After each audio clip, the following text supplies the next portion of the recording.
Hi, and welcome to Luxury Legends and Leaders. Thank you for all being here today. We are here once a month, the fourth Wednesday of every month at 1 p.m. Eastern Time. So thank you so much for tuning in. If you have been coming this year, I can't believe we're already at the end of February. January, we did all about luxury, pure luxury real estate. And then we've also dove into sports and entertainment. So this whole thing has been this first quarter series of really developing your niche when it comes to real estate. So I'm very excited today to bring on some very special guests when we talk about new development. Not only is it an exciting new niche, but it's one that we have really gone all in at eXp Realty, rolling out a complete new division all about new development. So let me bring in a very special guest, our CEO of Lux VT, Charles Bornheimer, along with TJ Martin and Tammy DiMarzio. So welcome everyone. How are you? We're excited to be kicking this off. Great. Charles, tell us a little bit about the excitement we have at eXp Realty. I know our team has been working hard around the clock for quite a while on bringing new development to eXp. Yeah, going back to probably around the spring of last year, we started exploring ways that we could bring a lot of the same energy and value and benefit and sort of collaboration to the new dev space that we have to luxury, of course, and land and ranch and sports and entertainment. And so it's been a really interesting adventure for us going out and having conversations all over the country with builders of every stripe, of every type of project, with agents that have succeeded in so many different avenues of new dev, and learning from them, like what the pain points are, where they see opportunity, and where really could we build in, the pieces that are going to help agents succeed in that, in these so many different avenues. And that was the biggest eye opener for me, that there's so many different playbooks, so many different avenues, so many different ways to succeed, that I had really not had visibility before we started this project. So it's been a blast, and we're so excited to be at the close to the finish line now. Well, I'm going to tell you, we were blown away. So we do these 3-hour Zoom certifications. And for our new development, we have over 4,000 people that have registered. So I would say this is definitely a popular niche in the market when you talk about it. But I have two very high achievers, high performers, rock star legends in the field when we talk about new development. And I'm so excited to have them on. TJ Martin out of I want to say Panama City all the way to Pensacola. That's a long strip. You may know it more as 30A, one of the hottest vacation spots when it comes to Florida. And then Tammy DiMarzio, total different market in Boston. And we want to pick your brain on everything new development when it comes to breaking in, and not only breaking in, but servicing it and keeping those accounts. So if you want to tell us each about a little bit about your background and really how you got into new development. Sure. Want me to go? Yes, ma'am. Okay. So I've been in real estate for 30 years, and I kind of have like a good luck story. So when I first started my new development, I was my husband at the time was an engineer, a surveyor. And so he was actually surveying an 18-lot subdivision in my hometown. And at the time, I really didn't even have my real estate license. And he said, I can get you a meeting with the builders, get your license. So I was like, I was working as a receptionist at a real estate office. And so I did. And I met with them. I got my license probably like within a couple of months. I met with them, and we just hit it off. We had a great rapport, and they hired me. And I went into my office and I said, I don't know what this actually means, but I have an 18-lot subdivision. They were like, well, that means you're a listing agent and you get paid no matter what happens. And I said, okay. So from that day forward, I just fell in love with new construction and development. And I've been very blessed, but I worked very hard from that day forward. We did more projects as time went on, and then I came back into the Boston market, and I reached out to a developer that I met on Facebook, and we've done a couple of multi-million-dollar deals, and I just listed 11 million in his luxury townhomes in the north end of Boston. So Oh, you have the magic touch when it comes to picking up these new developments starting 30 years ago. starting 30 years ago, and I have to say, I think the most important thing for me was just really listening to my developer, listening to what are they looking for, what do they want. You don't want to waste your time, you don't want to waste their time, because their time is precious, and it's all about numbers. It's a big numbers game. And so I learned a lot from my first developers, and I'm learning a lot more with this commercial developer here in Boston. I mean, he's really taught me a lot, and about the numbers and the acquisitions and site cost, all kinds of these things. We're going to dive into those, because some of that terminology, some of the agents, especially those breaking in, may not know. So definitely we're going to start with that. But TJ, a little bit about your market and how you've gotten into this business of new development. Yeah. So I grew up on job sites. My dad was a builder. I didn't really do anything on the job sites except for clean them. But it kind of helped me learn and understand kind of the process and what things look like. But after I graduated college at 22, I actually started working for D.R. Horton in the Panhandle over here in Santa Rosa Beach, and had a very solid run with them. And then moved on to a regional builder called Holiday Builders. And had a good run with them too, but I realized that there wasn't much emotion in the bigger box builders, and I'm kind of an emotional guy. I like to give it everything I got and make sure that I'm doing everything above and beyond for the consumer. And so essentially, I decided, hey, I'm going to jump into general real estate, but I think I'm going to start a new construction division of the general real estate. And I'm going to find the niche of builders who may not be building hundreds of houses a year, but maybe they're building anywhere between 10 and 100 a year, and help build them and build their platform. And that's what I did. So I did that, and I started doing land acquisition myself, and trying to figure out what the developers were actually looking for. And to Tammy's point, understand how to back into the analytics to make sure that I'm delivering value by bringing deals that they're like, oh, wow, this makes sense. So fast forward now, we've got a little over 500 million in our pipeline and new construction deals, 7 active developments that we're currently running with. We're launching another probably 4 more this year. That'll equate to a little over 250 lots. So we've got a good runway, but it's taken some time. But to Tammy's point, understanding the pain points of the developers and what you can do to help facilitate things for them and make things easier for them is extremely important.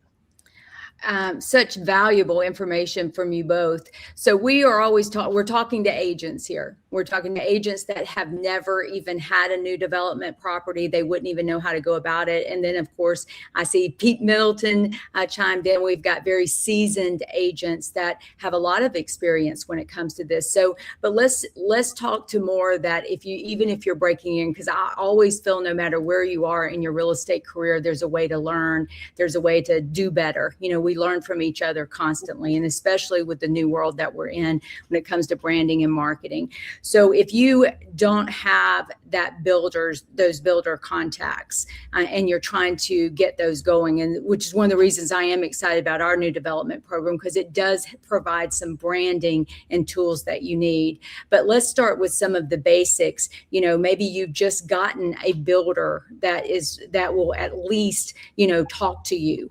What do you say? What do you bring? How do you compete in this market now with seasoned agents like yourself? Mm-hmm. So for me, tell us the goods.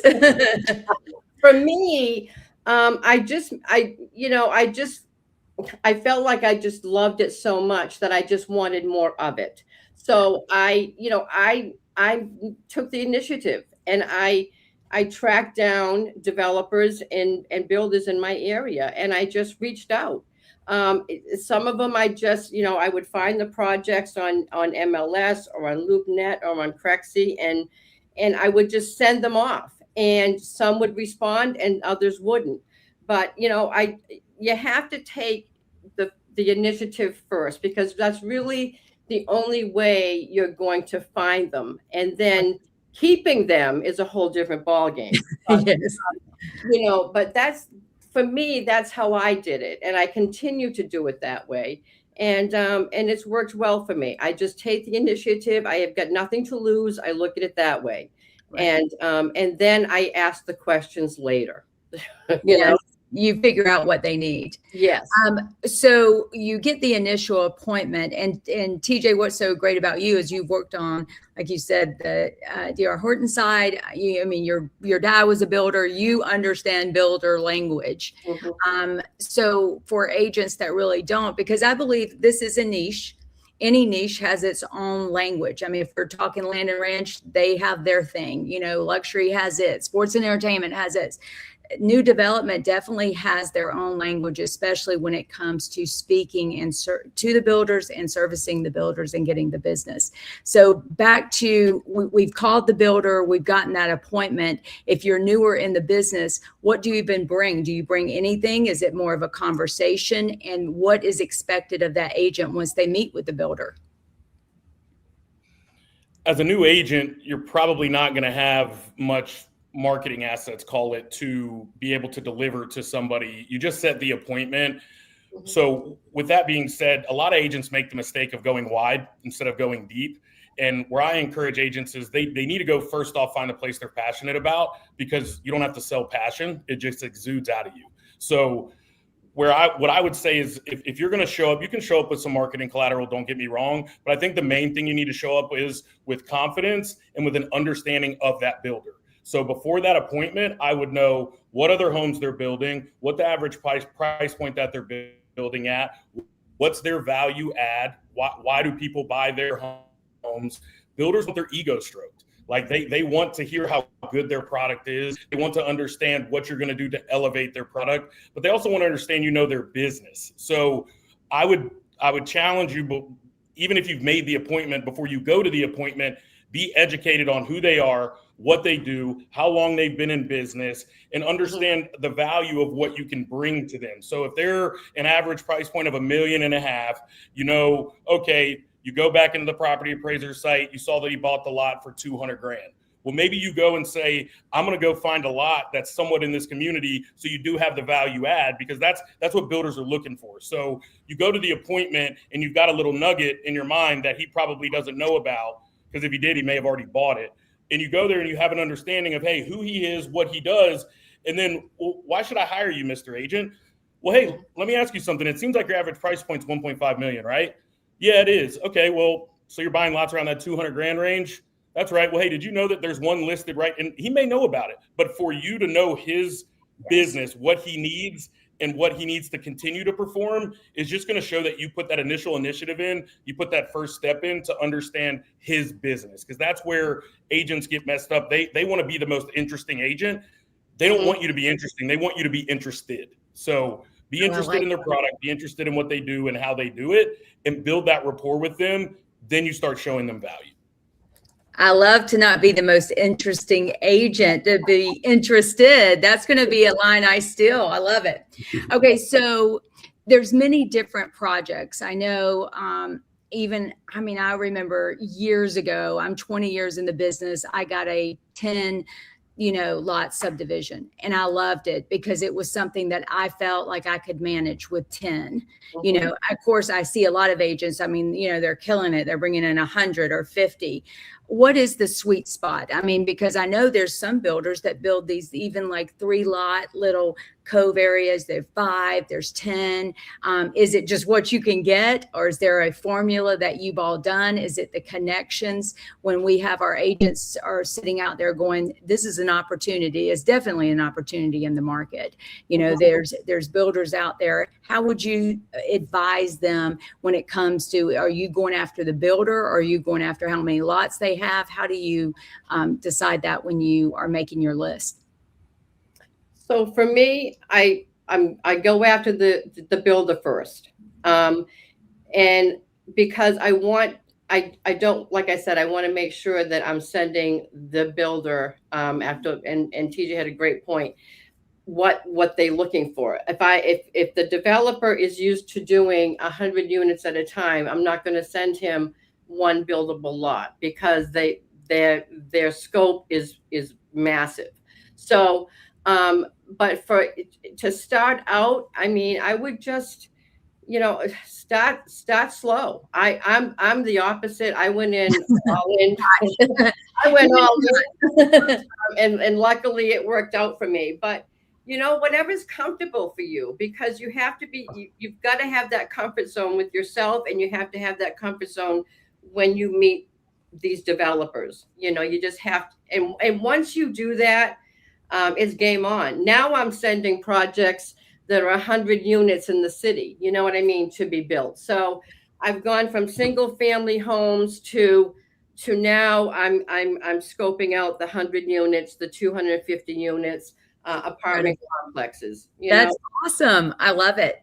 Yeah. Well, okay, so the marketing, so you've got these appointments, you're in. What marketing would be expected? Like, I think, as we get asked that a lot, that is one thing. Again, I know Charles and I are excited about the new dev, because we are going to help provide a lot of that. But just for agents to know, what, TJ, when you go in, you give them a marketing plan, surely. I mean, that's how you're winning the builder. So talk through some of that, because some of what we give for a new development marketing plan is obviously different than if you were listing a single family home.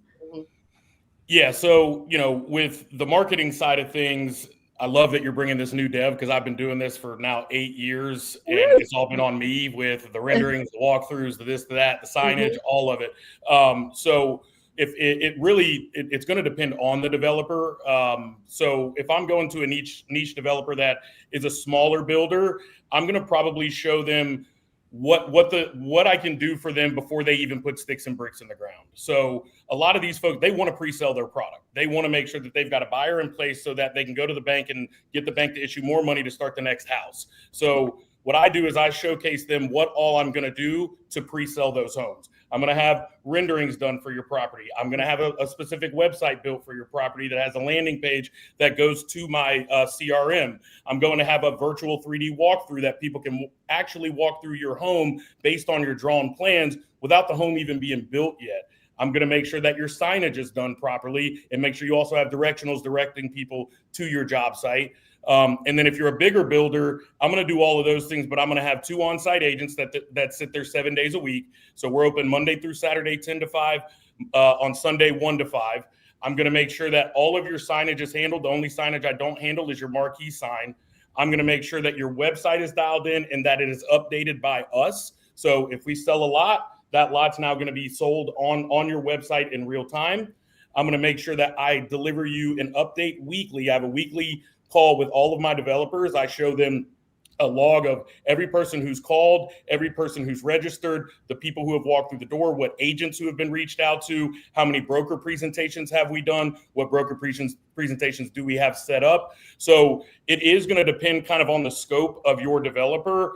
But if you go all in with like what I did, I went all in with my first developer and gave him everything that I could throw at him to prove my point, because I knew that if I could show him it was 33 lots, if I could show him that I could make us successful on 33 lots, what does it look like after that? And right now we have 3 active developments that are a total of 240 lots together now. And our first development was 33.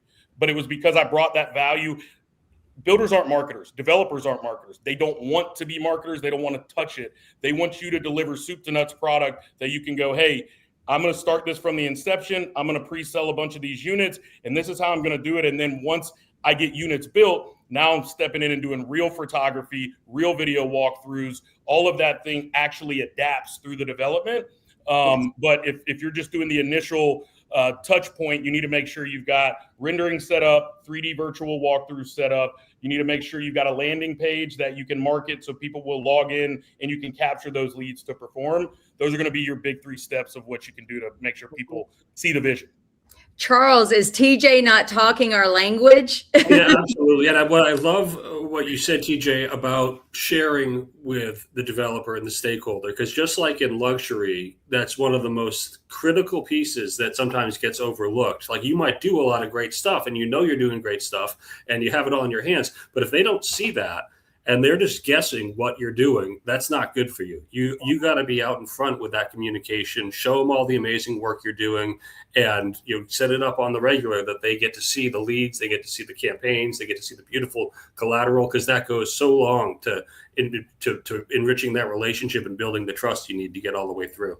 And Charles, what you built, what you and Carrie built, if you just go look at y'all's tiers of new dev, all you got to do is look at that and it'll tell you exactly what you need. You're giving us those products to showcase those things. So if you're lost, if you're a new agent and you're like, I don't even know what y'all are talking about, just go look at y'all's new dev opportunity.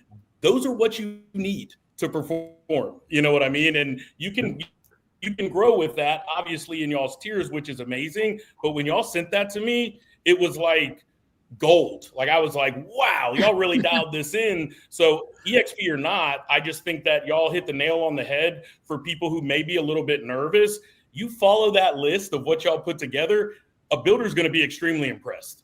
Yeah, and we're fortunate to have some team members that have had a lot of experience with this, like Stephanie Kelsall, who really was the hands-on builder for that. But our position is like, hey, here's the blueprint. If you need some help, we're here for you. But follow it, learn how to do it. If you've got it going, just the biggest thing is communicate it, right? Make sure everybody sees it that needs to see what you're doing. Well, I want to, Charles, definitely give you a shout out, because, anybody that's heard my story of EXP, I was not always EXP, but I have always been luxury. And one of the things that drew me in to EXP luxury was the expense side. When you looked at it, was a way for agents to be able to market at the highest level, at the lowest cost to the agent, but the highest value to the client. And that just blew me away. Instead of me having to spend on individual ads of Mention Global, Wall Street Journal, Raw Report, all this, EXP luxury solved that. And I'm so passionate about bringing that to other agents. So now fast forward to new development. A lot of what Tammy and TJ are saying, if you're an agent out there, especially thinking of breaking into this, you're thinking, how do I have the money to really support all this before I get going? Because a lot of it does, you do outlay money before you get those sales. And like TJ said, I mean, they're looking for pre-sales. What if you have to do these, model homes and opens on, Sundays and all this.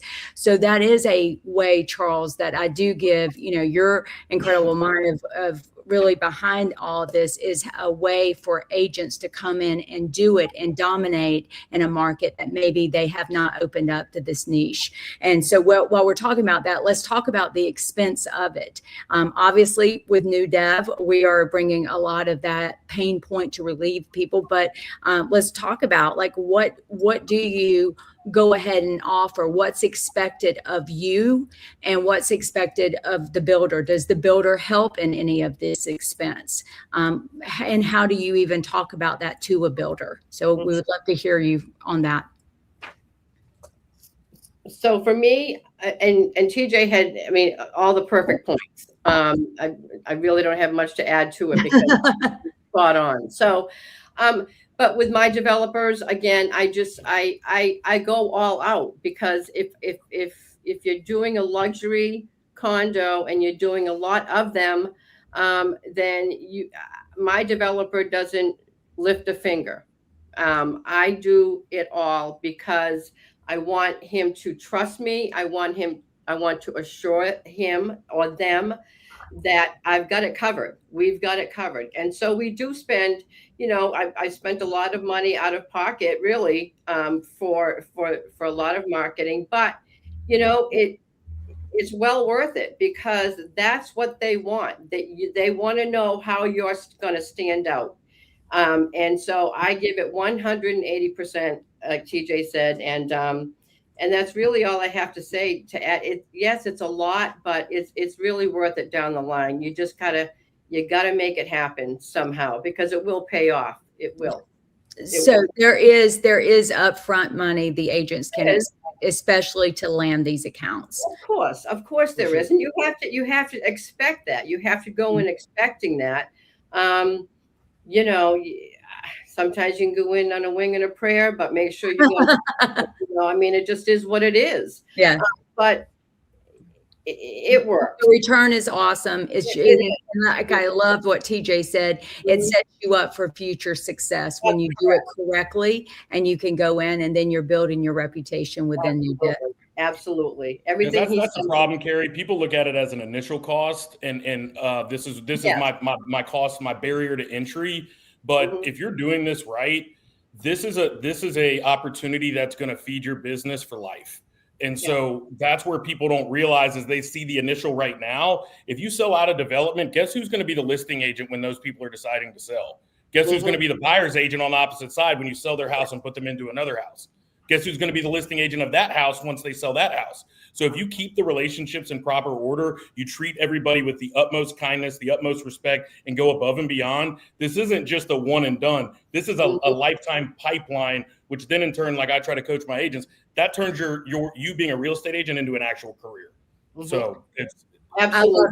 I love that. And then, so if you are an agent out there thinking, you know, what niche could I go in to develop? This is a huge one. And I think, you know, really with just what you're saying and getting behind a program that has, you know, a brand to help you with and to get going, this is it. The other thing I was thinking about, TJ, is a lot of success when agents ask how to break in, not only just calling the builder, but calling the builder and asking, you know, maybe you have some land contacts or land opportunities. I know that's a great way to get in and start talking to these builders as well. So there's many different ways when it comes to breaking into new development. Okay, so this is the fun part of this show, is I've got 5 rapid fire questions. Okay. These are fun questions. So we're going to go really quick, and you don't have to have the long answers, but I think it's great for all these agents out there, whether, like I said, you're seasoned or you're breaking in, of really keeping this going when it comes to giving the highest service to our builders and when we're doing new development. Okay, what do you see the biggest mistakes that agents are making when it comes to new development? So many. Maybe they don't anticipate. Well, it's a lot of hard work, and it's a lot of going all in, because as TJ states, it's really going to feed your pipeline. So if you really want to do this, you've got to be committed. Yes. Really, really committed. Because you've got to understand their product. I see so many agents step in and go, look at me. I don't care if you're a top producer. Yeah. If you come into a meeting and you don't understand who they are or their product, they'll eat you alive. And so you've got to study their product. You've got to understand who they are and what their value proposition is. And you've got to hone in on that. Absolutely. I would second that, based on what I heard from a lot of builders that I had conversations with, that their disappointment was always based on the agent not knowing about the product being sold, not knowing about the timelines around it, not knowing about, you know, the feature set or the overall builder's sort of brand. And those were their big pain points. So I would second that. I had an agent tell a great story of losing. She was a high luxury agent. She had a amazing portfolio, but she lost this builder because, as you said, she didn't understand his product. He was a luxury builder, but he had done an more of a affordable side, which was a lower price point. It was still luxury, but it wasn't like the $3 million homes that he was building. It was more of the 500 to 750. And she had this locked up, except she never went to that level of, like, you know, what he was servicing, what products he was putting in that. She was still talking about the $3 million products, and that was not the way to sell it, of course. And she lost it, and it was a huge one. So like you said, that it's when we say product, it's the whole package of what, you know, really getting the essence of what that builder is trying to sell there. So great points. Okay. The metrics that the developers care about when it comes down to it, obviously we know they want sales, but if they are trying to decide why are they picking Tammy? Why are they picking TJ? What were those metrics that you felt like you did this and that's how you won that developer? For me, I went in with confidence, and I got to know his product and I got to know him. I just wanted to be a comfortable rapport. So and that's what worked for me. And I just brought my confidence at the table, and so far it's been working. So it's almost to the point where I could probably become an exclusive with him, because he's now calling me and telling me to check out different properties instead of calling somebody else. So, I just think it's a trust level, and really get to know what makes them tick, and so that's how I've done it. So, and I continue to. And TJ, you've got so much experience from your dad all the way through your career. Mm-hmm. What are these developers looking for? What's some of the, besides the obvious? You got to understand the analytics. Mm-hmm. If you can understand the math and you can speak to them the way they want to speak to you, it changes the entire game. That's how you bring the value proposition to the developer. When I come to a developer, I go, hey, I've got a piece of property that can be entitled for 200 lots.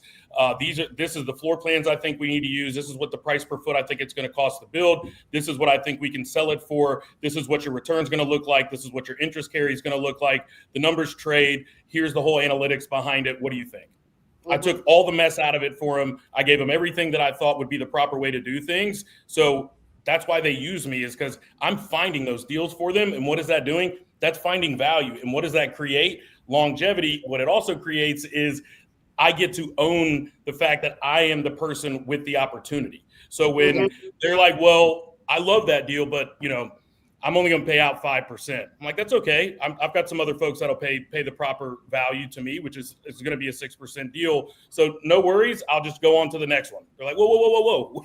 Wait a second here. I'm like, oh, okay. We can talk about this, because I ran these numbers at you paying 6%. So for me to give you the value that I need to give you, for me to perform the way that I need to perform, because builders who do big, transactions with multiple deals, they need velocity. So they also need you to understand, how many sales are you going to predict per month? What's the worst case scenario? Like all of these different things, I try to back into all that before even my initial presentation. But at the end of the day, I control the opportunity. So that in turn makes me the controller of how much money I'm going to make. So, understanding analytics is paramount. I would say this for agents that are getting into it that may not have a huge track record to point to in the new dev space specifically. If you come prepared with the developer's math and the developer's metrics, that is a great starting point. Yours are less important than theirs, so make sure you have that covered, and you can find yourself an entry point. Yeah, I want my full land basis to not be 25%. Gets me real nervous, but if my land basis is 20% of what my sales price is going to be, I can usually make the deal work. Yeah. I love that. And I love, Charles, I'm so excited what we're bringing. And if you are interested in new development, make sure you tune in on March 3rd. All right, two more questions. One is and I know this is different areas. We get asked a lot, but you guys are the experts, so maybe you can explain it better. We do have the large master planned communities, obviously. Then you have the infill, which is like in Nashville, where I'm at. That's been a big thing. There's different types. Do you see, is this more where you're at, or is it more opportunity? Do you see in certain instances, we just get asked a lot about the different types of developments that you can go into. And I think there are many different ones, because some do stay on the residential side. New development is also a commercial entity as well. There's big, and Tammy, you just talked, there's big opportunities on both sides. So if you could just speak a little bit about that, again, at our certification, we're going to bring out even more. But that's why I'm just thinking this is just an incredible niche if you're out there wanting to really expand your business in real estate.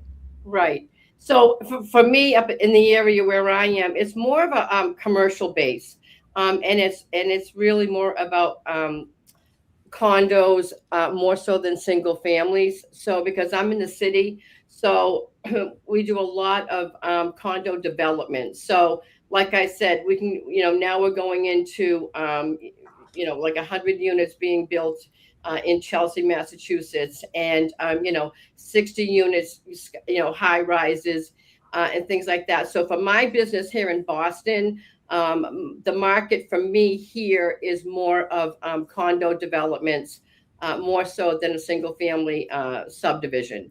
Not that we don't have that and I don't service that. It's just that for me personally, that's the market that I'm kind of in right now.